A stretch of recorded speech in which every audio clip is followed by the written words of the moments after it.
বউটার জ্বালায় আমি এলাম ঘরের বউটার জ্বালায় আমি এলাম বিদেশে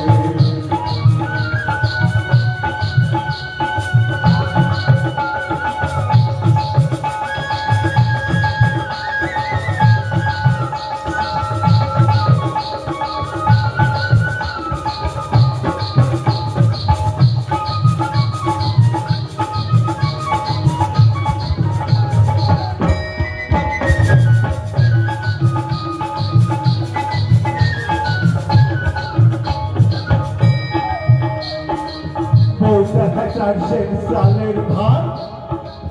ও ঘুমাই সারাটা দিন রাত আর কাছে কথা বললে বউয়ের হাত পায়ে ধরে ভাত দাদা